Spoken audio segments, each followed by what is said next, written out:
Selamat datang kembali di Hill Channel. Di episode spesial ini kita bakal nge-review satu unit mobil lagi. Dan mobilnya kali ini adalah mobil yang spesial, tidak lain dan tidak mungkin adalah mobil yang di belakang saya. Dan yang review mobil ini akan saya berikan kepada yang lebih ahli. Tentu kalian sudah tahu.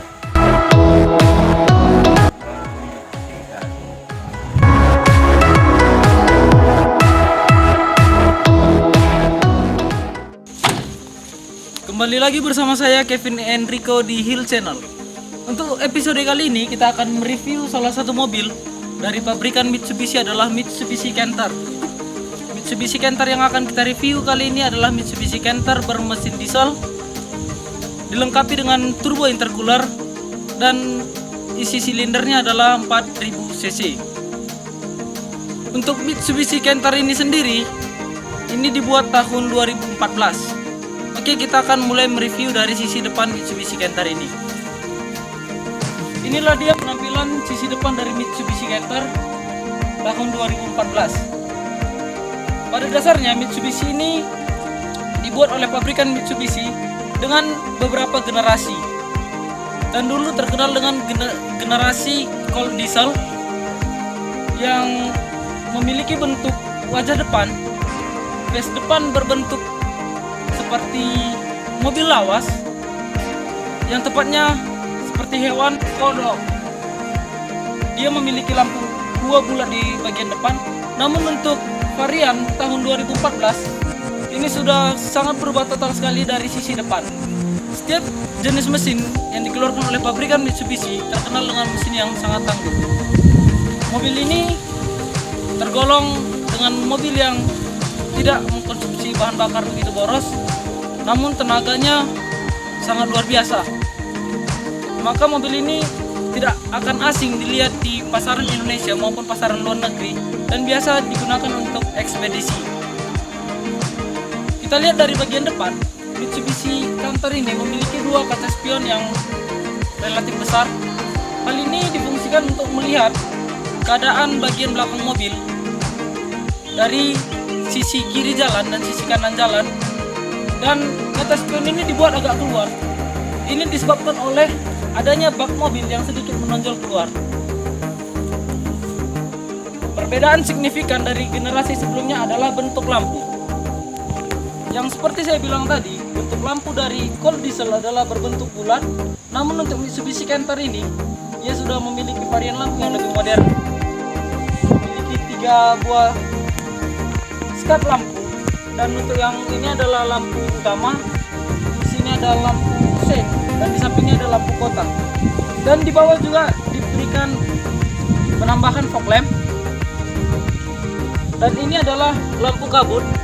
Dan ini merupakan lampu yang diambil dari barang aftermarket, bukan originalnya mobil ini. Di sini terletak plat nomor. Dan untuk bagian atas ada sedikit perubahan dari Mitsubishi ini. Pada bagian tule dia sudah ditambah, namun hasilnya sepanjang ini. Untuk bagian mesin nanti kita cek bagaimana sebetulnya mesin dari Mitsubishi Canter ini.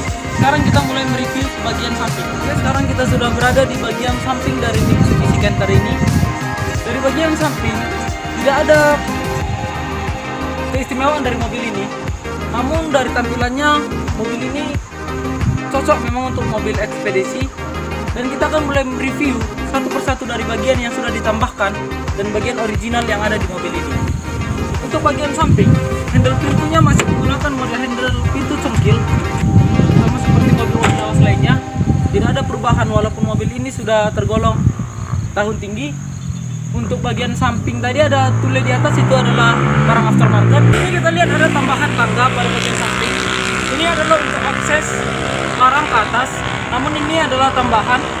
Ini dipasangkan beserta gerobak dari mobil ini, karena ketika kita membeli mobil truk Mitsubishi Canter ini dari pabrik Mitsubishi, dia aslinya hanya diberi sebatas mobil dengan kepala, namun bagian belakang hanya sasis, tidak ditambahkan dengan gerobak. Untuk bagian ban dari mobil ini sendiri adalah berukuran 750 dengan ring 16. Di sini adalah untuk cerobong saringan udara, saringan hawa. Di sini ada lampu. Lampu ini biasa bertujuan untuk mobil-mobil truk agar kelihatan dari sisi samping.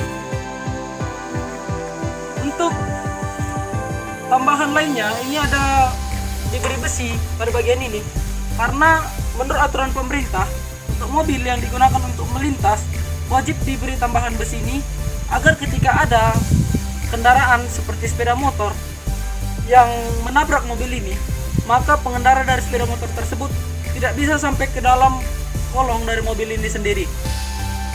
Untuk bagian sebelah kanan ini diberi tangki. Isi dari tangki ini adalah berbahan bakar solar karena mobil ini bermesin diesel. Mari kita perhatikan bagian ban belakang dari mobil ini. Untuk ban belakang dari Mitsubishi Canter ini, ukuran ban depan dan ban belakang itu adalah sama, 750 ring 16. Namun ada perbedaan dari sisi ban belakang adalah adanya ban double yang diletakkan di bagian belakang. Fungsi dari ban double tersebut adalah ketika mobil ini mengakses beban yang relatif berat, maka ban tersebut dapat menopang beban yang ada di dalam gerobak mobil ini. Inilah dia sisi belakang dari Mitsubishi Canter tahun 2014. Namun sebetulnya untuk sisi belakang ini hanya digunakan barang aftermarket karena untuk bagian gerobak sebetulnya untuk mobil tahun rendah pun dapat menggunakan gerobak dengan bentuk seperti ini. Namun karena mobil ini memang digunakan untuk ekspedisi, ya diberi gerobak besi agar terlihat lebih kokoh, dan untuk ketahanan dari besi tersebut juga akan lebih tahan daripada menggunakan gerobak kayu. Kita lihat ke sisi bawah dari lampu untuk Mitsubishi Canter ini. Lampu di Mitsubishi Canter ini tidak terlihat ada perubahan yang signifikan dari Mitsubishi lainnya. Dia memiliki 3 baris lampu, yaitu yang pertama adalah lampu sen, yang di tengah ada lampu kota dan lampu rem, dan yang ujung sebelah kanan itu adalah lampu mundur. Dan ini diberi ampal pada bagian belakang. Ini adalah tambahan, bukan original dari Mitsubishi ini. Untuk lampu pada bagian samping dari Mitsubishi Canter ini sama seperti sebelah kanan. Lampu sebelah kiri juga memiliki 3 buah lampu sebagai lampu pengaman di jalan ketika kita menggunakan Mitsubishi Canter ini di jalanan lintas. Dan untuk ban serep sendiri terletak di bagian belakang dan dilengketkan ke sasis mobil ini sendiri. Inilah dia tempat ban serep yang original dibuat oleh Mitsubishi untuk Mitsubishi Canter ini. Dan ban serepnya itu sendiri hanya berjumlah 1. Jadi ketika kita mengalami pecah ban di jalan, maka hanya ada 1 ban untuk membantu kita dalam penggantian ban. Sekarang kita berada di sisi eksterior bagian sebelah kiri dari Mitsubishi Canter ini. Untuk bagian sisi kiri sendiri ada beberapa perbedaan dari sisi kanan, yaitu contohnya seperti ini. Di sisi kiri Mitsubishi Canter terletak penempatan baterai, dan ini asli dari Mitsubishi. Adapun tegangan dari baterai mobil ini adalah 24 volt, di mana tegangan 24 volt itu diperoleh dari baterai 12 volt dihubungkan secara seri dengan 2 baterai. Maka jumlah dari seri baterai 12 volt tersebut adalah 24 volt. Di samping kotak baterai terdapat box peralatan. Box peralatan ini adalah tempat akses dan tempat penyimpanan kunci-kunci atau alat-alat perlengkapan ketika terjadi kerusakan di jalan. Di samping dari box peralatan ini terdapat tabung klakson, dan klakson ini adalah barang aftermarket seperti truk-truk lainnya. Dia sudah menggunakan klakson dengan corong yang tidak asing, sering kita dengar dengan sebutan klakson telolet, dan menggunakan angin untuk menghidupkan klakson tersebut. Untuk bagian sebelah kiri juga ada perbedaan sedikit dari bagian kepala sebelah kanan, yaitu terletak pada ini. Ini adalah pengunci, ini dia penguncinya, dan pengunci ini berfungsi untuk membalikkan kepala mobil ini ke arah depan agar kita dapat mengecek keadaan mesin yang ada di mobil ini. Untuk instruksi membalikkan kepala mobil tersebut dapat kita lihat di tulisan yang ada di sisi sebelah kiri mobil ini sendiri. Inilah dia mesin dari Mitsubishi Canter tahun 2014 dengan kode mesin 4D342AT7. Mesin ini adalah bermesin direct injection dilengkapi dengan turbo intercooler dengan tenaga 136 PS pada putaran 2900.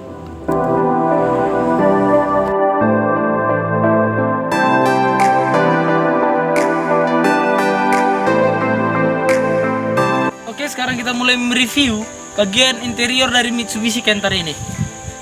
Untuk handle kaca, dia masih menggunakan handle putar seperti ini, belum menggunakan power window. Untuk handle pintu masih sama dengan mobil yang lainnya, dan ini diberi armrest.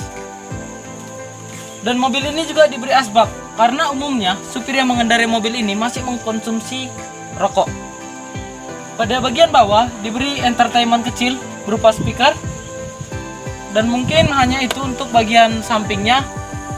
Mari kita coba review untuk bagian dalam dari Mitsubishi Canter ini. Inilah dia bagian interior dari Mitsubishi Canter apabila kita lihat dari bagian sebelah kanan.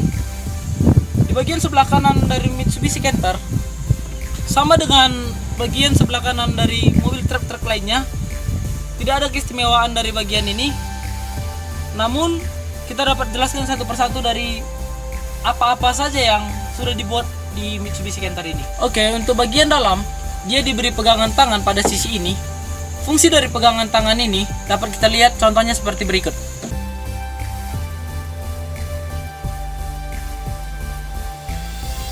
Inilah dia pegangan tangan yang ada di Mitsubishi Canter.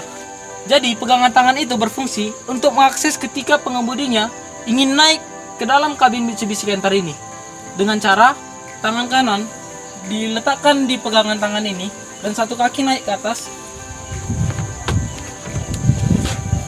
Dan seperti inilah dia langkah-langkah untuk naik ke dalam Mitsubishi Canter ini. Inilah fungsi dari pegangan tangan yang terletak di depan. Untuk bagian interior lainnya terdapat 3 pedal di bawah, sama dengan mobil-mobil lainnya, di mana kita ketahui bahwa Mitsubishi Canter yang saya gunakan ini adalah Mitsubishi Canter dengan transmisi manual. Maka ada 3 pedal di bawah. Ini adalah pedal gas, yang di tengah adalah pedal rem, dan yang paling kiri adalah pedal kopling. Namun untuk bridge atau rem angin dari mobil ini terletak pada tuas yang ada di sebelah kiri di bawah setir. Nanti akan saya jelaskan. Sekarang kita mulai dari sini dulu. Ini ada tuas kecil di bawah. Fungsi tuas ini adalah untuk pengaturan lansam pada mobil ini. Oke, sekarang kita sudah berada di dalam interior Mitsubishi Canter. Untuk bagian interiornya mungkin kita jelaskan mulai dari setir. Setir yang digunakan di Mitsubishi Canter ini sudah dapat di setel secara teleskopik seperti ini dia. Jadi pengendaranya nyaman dalam mengendarai mobil ini. Namun setir ini belum bisa di setel secara tilt up dan tilt down. Untuk bagian atas sudah diberi sun visor. Dan seperti yang saya jelaskan tadi, saya akan menjelaskan bridge dan tombol-tombol yang ada di mobil ini. Di bawah setir ini ada 2 tombol di sisi kiri dan sisi kanan. Untuk di sisi kiri adalah untuk pengaturan wiper, untuk pengaturan bridge, dan di sisi kanan adalah untuk pengaturan lampu sein dan lampu utama. Sekarang kita mulai mereview dari odometer mobil ini sendiri. Untuk odometernya, di bagian paling sebelah kiri adalah RPM, penunjuk RPM. Di bagian tengah itu adalah penunjuk kecepatan, dan di sampingnya ini adalah pengukur tangki minyak atau bahan bakar. Di sampingnya ada pengukur suhu, dan di bagian tengah ini adalah trip di sini. Namun tripnya sudah digital, dan untuk mereset trip itu sendiri ini ada tombol resetnya. Untuk saklar yang terdapat di samping odometer pada mobil ini sendiri adalah saklar-saklar untuk menghidupkan dan mematikan radio atau tape yang ada di mobil ini, dan juga untuk menghidupkan dan mematikan lampu-lampu tambahan dan lampu-lampu variasi yang ada di mobil ini sendiri. Untuk bagian interior lainnya, untuk persneling dari truk ini terletak lengket di bagian dashboard dari mobil ini sendiri, dan handbrake terletak di samping kursi pengemudi, dan ada alat safety lainnya yang dari mobil ini adalah berupa safety belt. Truk ini sudah dilengkapi dengan safety belt, dan pada bagian atas ini mungkin nggak kelihatan di kamera, ini adalah bagian yang diberi seperti gantungan karena mobil ini sering digunakan oleh pengemudinya di malam hari, dan sekalian juga sebagai rumah oleh pengemudinya ketika berjalan di jalan lintas, maka diberi gantungan untuk tempat penyimpanan baju. Dan untuk bagian atas ini ada lampu baca di atas. Di sini ada spion, namun spion tengah ini tidak berfungsi lagi pada mobil ini. Kenapa?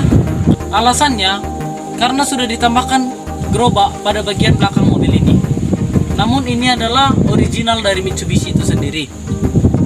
Oke, kita mulai mereview ke bagian dashboard dari mobil ini. Inilah dia bagian dashboard dari Mitsubishi Canter, di mana ruang penyimpanan yang cukup banyak dari Mitsubishi ini.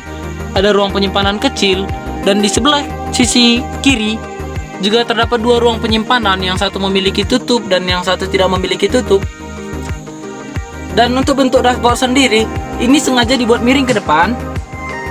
Ini agak miring ke depan karena ketika kita nanti membalikkan dari kepala mobil ini sendiri, ketika untuk mengecek mesin, maka barang-barang yang terdapat di dashboard tidak akan terjatuh.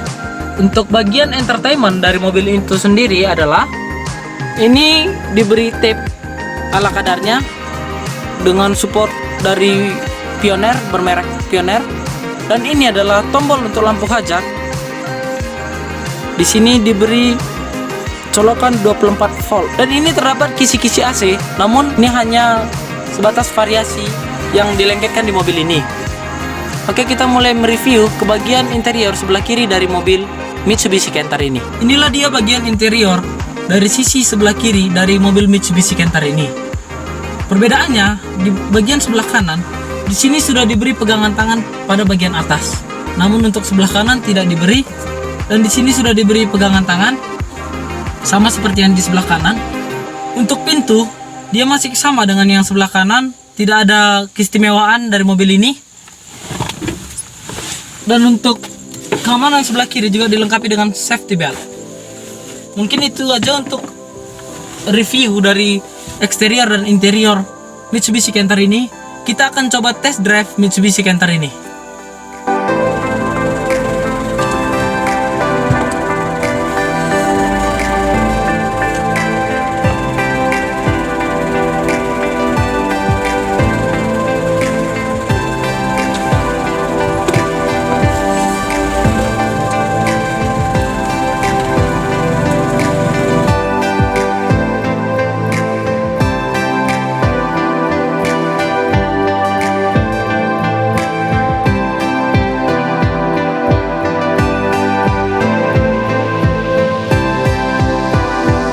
Sekarang kita akan test drive Mitsubishi Canter ini.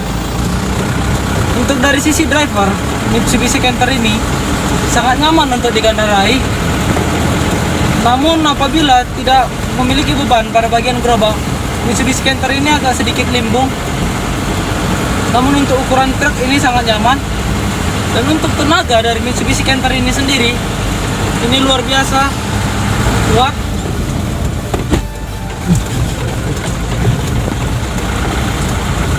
Dan untuk setir sangat ringan karena sudah dilengkapi dengan yang namanya power steering. Mungkin itu saja dari review ketika test drive dari mobil ini.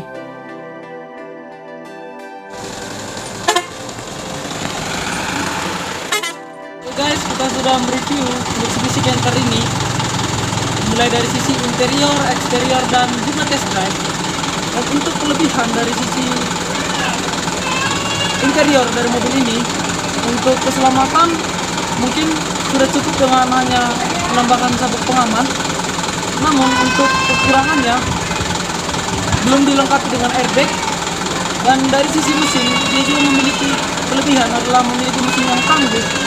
Dan untuk kelemahan dari mobil ini sendiri adalah terasa limbung ketika mobil ini tidak memiliki beban di bagian lubang. Namun mobil ini sangat baik untuk digunakan, terkhusus untuk penggunaan di ekspedisi. Dan apabila teman-teman di rumah juga memiliki mobil yang sama dengan ini, boleh dapat tanggapan dan pengalaman teman-teman di kolom komentar di bawah. Oke semuanya, terima kasih sudah nonton video ini sampai akhir. Akhir kata kami ucapkan, don't forget like, comment, and subscribe. Don't forget like, comment, and subscribe. Dan jangan lupa share ke teman-teman kalian.